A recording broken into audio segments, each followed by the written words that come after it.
Vous entendrez parler de fusillades en plein jour à Grenoble, de bandes armées sillonnant des quartiers entiers à Marseille et d'enfants apprenant à se protéger des balles perdues à Saint-Denis. Ça paraît tiré par les cheveux? Eh bien, tout cela s'est passé ici, en France. Et cela se passe en ce moment même, pendant que vous regardez cette vidéo. Dans cette vidéo, vous découvrirez les 10 villes les plus dangereuses de France en 2025.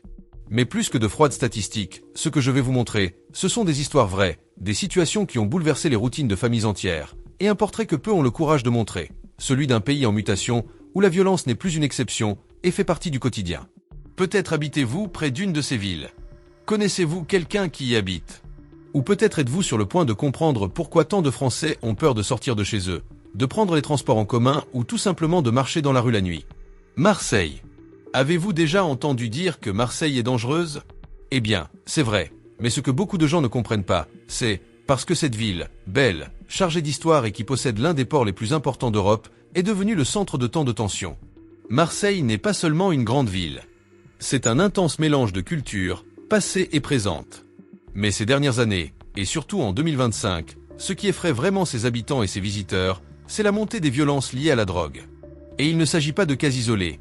Il s'agit de quartiers entiers où les gangs se disputent leur territoire comme s'il s'agissait d'une guerre invisible, mais bien réelle.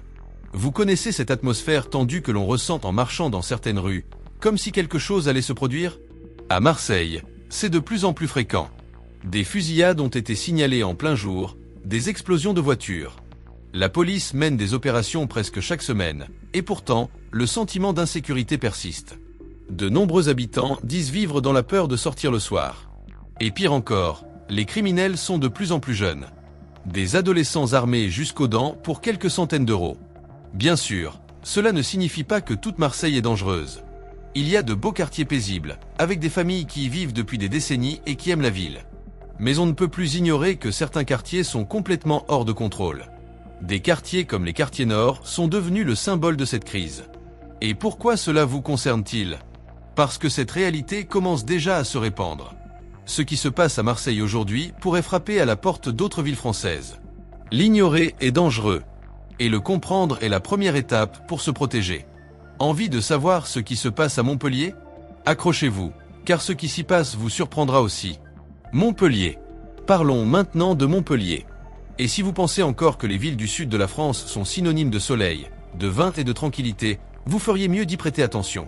Car Montpellier, autrefois connu pour son dynamisme et son dynamisme universitaire, est aujourd'hui confronté à un grave problème, très similaire à celui de Marseille. La violence y a augmenté si rapidement que de nombreux habitants disent ne plus reconnaître leur ville natale. Ce n'est pas une exagération. En 2025, Montpellier est entré dans le radar national comme l'une des villes les plus dangereuses de France. Et ce ne sont pas que des statistiques. On signale des agressions en plein jour, des bagarres généralisées dans les quartiers centraux et même des attaques au couteau dans les stations de transport en commun. Et savez-vous ce qui est le plus inquiétant? La criminalité se propage. Auparavant, les problèmes se concentraient dans quelques quartiers. Aujourd'hui, même les habitants des quartiers chics se plaignent de l'insécurité. Les autorités locales tentent de contrôler la situation, en renforçant les effectifs de police dans certains quartiers et en installant des caméras. Mais les habitants estiment que ce n'est toujours pas suffisant. La relation entre les jeunes et la criminalité est une question très sensible. De nombreux adolescents sont entraînés dans des réseaux de trafic de drogue, qui profitent du manque de perspective, de la pauvreté de certains quartiers et de l'absence de l'État. Résultat, une violence insensée, des crimes commis par des garçons de 14 et 15 ans, souvent armés, désespérés et sans rien à perdre. Montpellier est devenu un miroir déformé de ce qui se passe dans de nombreuses régions de France. Et le plus effrayant est peut-être de constater que cette violence ne cible pas uniquement ses victimes. Elle peut vous frapper en sortant de l'épicerie, en attendant le bus ou simplement en marchant dans la rue. Grenoble. Parlons maintenant de Grenoble. On pourrait l'imaginer comme une ville entourée de montagnes, réputée pour son climat froid, ses universités et sa vie paisible. Et c'est vrai du moins, ça l'était. Car en 2025, Grenoble est devenue l'une des villes les plus tendues de France. La ville a connu une transformation silencieuse mais profonde. D'abord des vols mineurs et des agressions dans les rues les plus fréquentées, notamment près des gares. Puis sont arrivés des incidents plus graves, fusillades entre bandes rivales, explosions et attaques à l'arme lourde, comme dans un film. Sauf que ce n'est pas de la fiction. C'est la vraie vie, qui se déroule dans les rues d'une ville française. Et le pire, à Grenoble, la violence a un ingrédient supplémentaire, radicalisation ces dernières années, les autorités ont mis en garde contre des réseaux d'extrémistes qui tentent de recruter des jeunes des banlieues. Cette situation a rendu la situation encore plus dangereuse, car elle combine trafic de drogue et idéologie violente. Une combinaison explosive. En 2025, un attentat à la grenade en plein centre-ville a choqué la France. Personne ne s'attendait à cela dans une ville moyenne, considérée jusqu'à récemment comme paisible. Mais les Grenoblois de longue date en percevaient déjà les signes. Des quartiers autrefois sont devenus des zones de conflit. Les commerces ont fermé leurs portes. Les familles ont commencé à déménager. De plus, le réseau de transport est devenu une cible constante de vandalisme, graffitis, actes de vandalisme et agressions contre les tramways. De nombreux habitants affirment ne plus se sentir à l'aise, même à l'idée de prendre les transports en commun après 18 heures. Ce qui se passe à Grenoble reflète l'insécurité moderne. Il ne s'agit plus seulement de la peur d'être agressé. C'est la peur de l'instabilité, de l'imprévisibilité. Et cela touche tout le monde, surtout ceux qui ont des enfants ou qui sont plus âgés et qui ne veulent pas vivre dans la peur au sein de leur propre ville. Et si vous pensiez que c'était fort, attendez d'entendre ce qui se passe dans ce Nantes-Escar là-bas. On a le sentiment que la violence est arrivée sans prévenir, et que personne ne sait désormais comment la contrôler. Passons au suivant. Nantes. Nous sommes arrivés à Nantes. Et celle-ci en surprend plus d'un, car jusqu'à récemment, Nantes était considérée comme une ville modèle. Culture dynamique, économie solide, qualité de vie. On aurait dit que tout le monde rêvait de vivre ici. Mais en 2025, la réalité a changé. La ville a définitivement rejoint la liste des villes les plus dangereuses de France. Et ce n'est pas un hasard. Ce qui a commencé par des vols mineurs et du vandalisme a rapidement pris de l'ampleur. Aujourd'hui, les habitants signalent des agressions physiques, des attaques au couteau et des cambriolages, même dans des zones auparavant considérées comme sûres. L'un des aspects les plus effrayants de Nantes est la visibilité de la violence. Elle n'est plus dissimulée. On assiste à des bagarres sur les places publiques, à des fusillades dans les quartiers résidentiels, à des gangs circulant à moto la nuit comme pour marquer leur territoire. Et ce qui révolte de nombreux habitants, c'est le sentiment d'impunité. La police tente d'intervenir, mais ses effectifs sont insuffisants, et la réponse arrive trop tard, voire jamais. En 2025, un cas a choqué le pays tout entier. Une agression au couteau commise par un adolescent dans une école. L'incident, rapide et brutal, a démontré clairement que la violence n'a plus de limite d'âge ni de lieu. Même la salle de classe n'est plus un lieu sûr. Un autre détail inquiétant à Nantes est l'impact psychologique de cette situation. Nombreux sont ceux, notamment les personnes âgées, qui évitent de sortir de chez eux après la tombée de la nuit. Les parents ne laissent plus leurs enfants aller seuls à l'école. Et le centre-ville, autrefois animé, offre désormais des zones où règne le silence, non pas par calme, mais par peur. Cette transformation rapide a transformé Nantes, passant d'une ville en état d'alerte à un symbole de la façon dont la violence peut s'infiltrer dans des endroits auxquels personne ne s'attend. Et en parlant de symboles, on ne peut s'empêcher de parler de Paris-Mais avant d'imaginer la Tour Eiffel et ses charmants cafés. Il est important de comprendre l'autre facette de la capitale. Celle que beaucoup de touristes ne voient pas, mais que les Parisiens découvrent au quotidien. Passons à la suivante. Paris. Ah, Paris, la ville des lumières, des rêves et des films romantiques. Mais ceux qui y vivent ou du moins loin des cartes postales savent qu'elle existe point un autre Paris, bien différente de celle dépeinte dans les guides touristiques. En 2025, cet autre visage de la capitale deviendra incontournable. Bien sûr, Paris reste une ville grandiose, avec sa culture, son histoire et sa beauté à chaque coin de rue. Mais en même temps, elle est devenue l'un des pôles de criminalité les plus complexes de France. Et, plus inquiétant encore, la violence y règne, n'a pas un seul visage, cela vient de toutes parts. Vols, agressions, cambriolages, gangs, harcèlement, arnaques ciblant les touristes, et pire encore, une tension constante qui plane dans l'air, surtout dans les quartiers périphériques. Quiconque se promène dans des quartiers comme Saint-Denis, Aubervilliers, La Chapelle, ou même près de grandes gares comme la gare du Nord, peut ressentir l'atmosphère. C'est le genre d'endroit où l'on marche plus vite, où l'on serre son sac et où l'on évite de regarder autour de soi. Et ce n'est pas de la paranoïa, c'est de la survie. D'ici 2025, on a constaté une augmentation significative de crimes violents, des vols à l'arme blanche dans le métro, des groupes organisés qui encerclent et agressent des personnes en pleine rue, et même des agressions gratuites en plein jour, ont été signalées dans ces quartiers. La situation a atteint un point tel que de nombreux Parisiens évitent certains trajets, même les plus courts, simplement parce que le risque n'en vaut pas la peine. Mais il n'y a pas que la périphérie. Le centre de Paris est lui aussi de plus en plus chaotique. Le nombre de vols dans les zones touristiques a explosé, notamment contre les personnes âgées et les femmes. Et les escrocs redoublent de créativité. Ils se déguisent en mendiants, en prétendus fonctionnaires, voire en touristes égarés. Une distraction et voilà, portefeuille, téléphone portable, passeport, tout a disparu. La capitale subit également une pression énorme sur les services publics. Police, hôpitaux, services sociaux, tout est débordé. Et cette surcharge se traduit par un sentiment général d'abandon, comme si la ville était trop vaste pour être prise en charge. Et ce sentiment est lourd, d'autant plus pour ceux qui y vivent depuis des décennies et qui ont vu la ville qu'ils aimaient se transformer en un territoire instable, où la beauté cohabite avec la peur. Mais Paris n'est pas un cas isolé. La ville voisine était autrefois synonyme d'élégance et de progrès. Aujourd'hui, elle fait face à ses propres fantômes. Parlons-en point Lyon et ce qui se passe là-bas. Lyon. Lyon a toujours été perçue comme une ville équilibrée. Ni aussi chaotique que Paris, ni aussi animée que Marseille. Un centre économique dynamique, de belles rues et une gastronomie enviable. Lyon semblait être l'endroit idéal où vivre. Mais en 2025, la réalité lyonnaise a changé, et de manière significative. Aujourd'hui, la ville connaît une augmentation alarmante des violences urbaines. Et le plus frappant n'est pas seulement le nombre de crimes, mais la manière dont ils se produisent. Rapides, agressifs, souvent sans mobile apparent. Les Lyonnais le savent, le sentiment de sécurité n'est plus le même.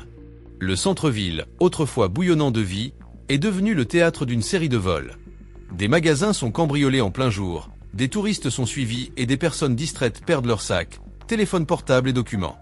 Dans les quartiers plus reculés, le problème se déplace. Conflits territoriaux, trafic de drogue, bandes armées et affrontements quasi hebdomadaires avec la police. Et ce qui inquiète le plus les habitants, c'est l'âge des personnes impliquées.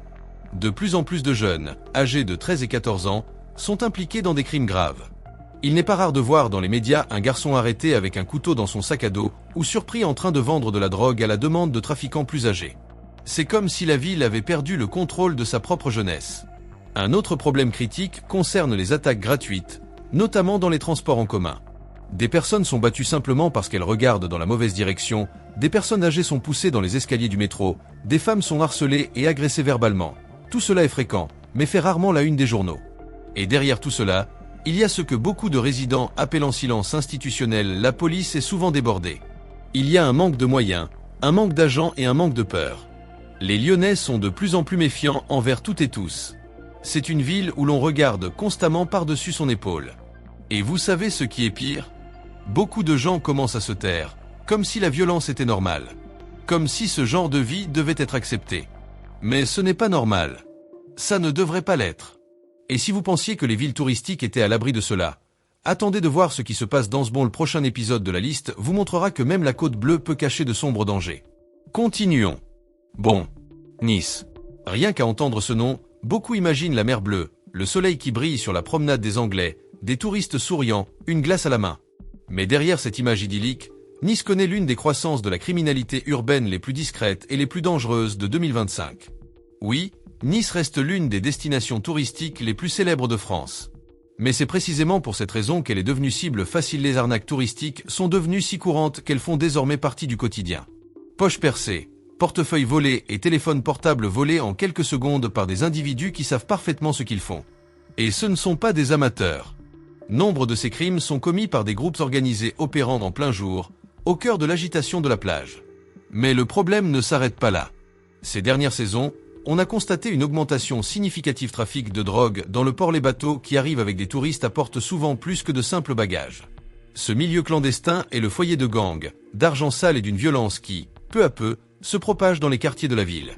Nice est également confrontée à de graves incidents dans les quartiers plus excentrés. La police a déjà dû intensifier ses opérations dans des quartiers comme l'Ariane et les Moulins, où les fusillades et les affrontements sont devenus plus fréquents. Les habitants de ces quartiers disent vivre dans une tension constante. Ce n'est pas exagéré. Coups de feu, bagarres nocturnes, écoles encerclées par la police, c'est devenu une routine. Un autre facteur effrayant est l'augmentation d'attaques aléatoires. Des personnes sont agressées dans la rue, souvent sans explication. Des cas de violence contre les femmes sont signalés, du harcèlement est constaté dans les transports en commun, et surtout, un sentiment d'impunité érode la confiance dans la justice locale. Et le plus ironique, c'est que, tandis que les touristes arrivent enchantés par la vue, les Niçois vivent dans la peur. Peur de marcher la nuit. Peur de sortir avec leur téléphone portable visible. Peur de simplement se détendre dans une ville qui, de l'extérieur, paraît encore paisible, mais qui, à l'intérieur, est animée. Et en parlant de villes qui cachent leurs blessures derrière une façade paisible, la prochaine sur la liste va vous surprendre. Parlons en petit, et ce qui se passe dans le nord de la France, loin de la plage, mais très proche du chaos. Petit. Lille n'est peut-être pas la première ville qui vient à l'esprit lorsqu'on évoque la violence en France. Elle est surtout connue pour son froid nordique, ses universités et son architecture franco-belge. Ville historique et magnifique, avec ses cafés chaleureux et ses rues pavées, Lille n'est peut-être pas la première ville à refléter la réalité vécue par ceux qui y vivent au quotidien. Lille a rejoint la liste des villes les plus dangereuses du pays, et ce qui est effrayant, c'est la rapidité avec laquelle cette transformation s'est opérée. Le centre-ville, autrefois un lieu sûr et animé, est aujourd'hui en proie à des vols en série, à des agressions violentes et à un sentiment général d'insécurité qui imprègne les rues, surtout en fin de journée. Mais ce qui a réellement mis Lille sur la carte de l'intérêt national, c'est l'augmentation du crime organisé dans les quartiers périphériques. Là-bas, le trafic de drogue n'est plus seulement un problème social, c'est un problème systémique. Des quartiers comme Fives, Oisem et Moulins sont devenus des zones de gang. Des zones où la police intervient prudemment, et parfois même pas du tout. Les autorités locales signalent que de nombreux crimes se produisent en plein jour. Exécutions pour règlement de compte, fusillades entre bandes rivales, menaces contre les commerçants. Pendant ce temps, la population vit sous les feux croisés. Les habitants affirment ne plus appeler la police pour des vols mineurs, car ils savent que personne ne viendra. Un autre problème sérieux à Lille est l'augmentation d'attaques contre les femmes et les personnes âgées, notamment dans les transports en commun et dans les zones mal éclairées. De nombreuses victimes ne signalent pas l'incident par crainte de représailles ou par méfiance totale envers la justice. Et la vérité, c'est que Lille est devenue un baromètre de ce qui se passe dans plusieurs villes moyennes françaises.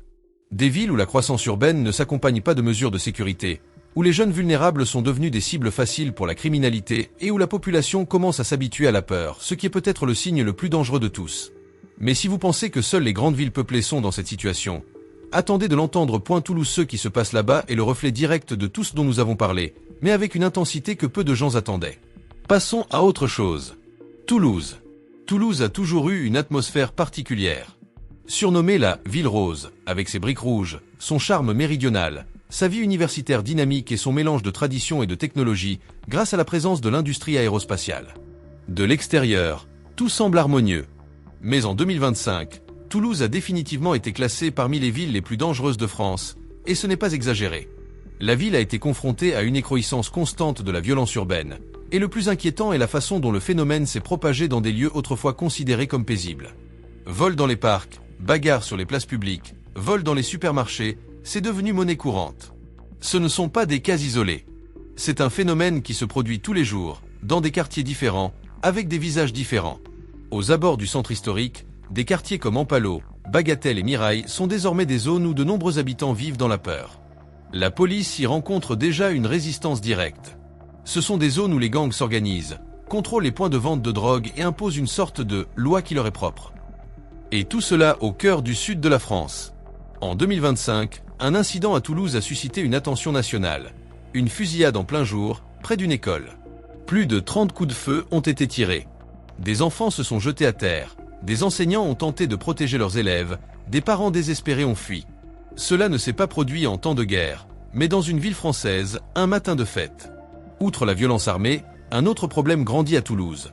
La radicalisation silencieuse des groupes extrémistes ont commencé à recruter des jeunes vulnérables dans des quartiers abandonnés par l'État. Cela a accru le risque d'agression domestique, mais a également créé des tensions constantes dans la vie communautaire. De nombreuses familles vivent désormais dans la peur, non seulement de la criminalité, mais aussi du sort de leurs propres enfants s'ils tombaient entre de mauvaises mains. Toulouse souffre également d'un effondrement social silencieux. La ville grandit, attire les investissements, mais laisse une partie de sa population sur le bord du chemin. Et cette partie, oubliée, ignorée, finit par devenir un terreau fertile pour le chaos. Il en résulte une ville qui vit deux réalités, celle de la beauté et de l'innovation, et celle de l'insécurité et des tensions constantes. Mais si vous pensez avoir tout vu, il reste la dernière ville de notre liste.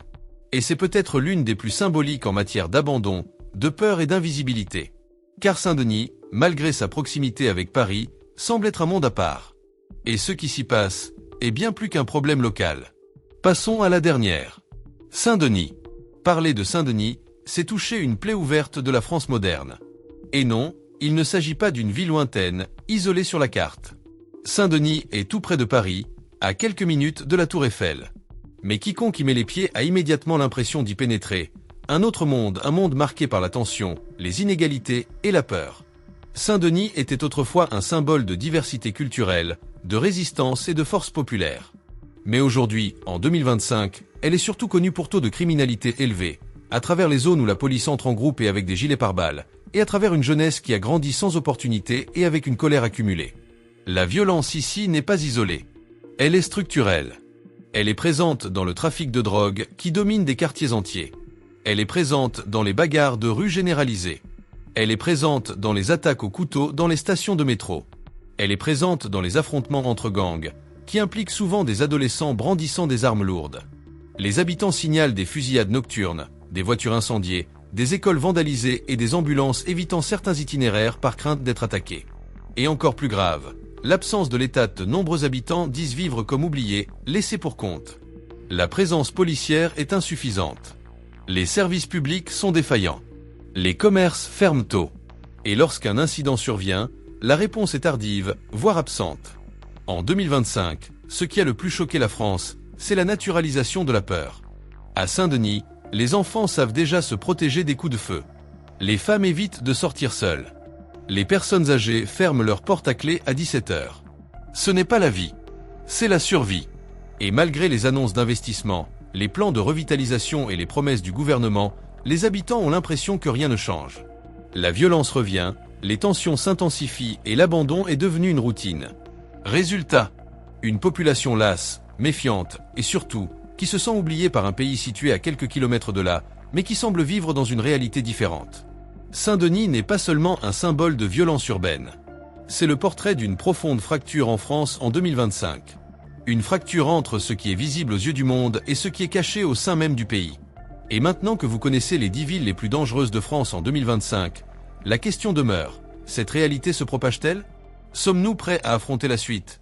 Parce qu'ignorer cela n'est plus une option.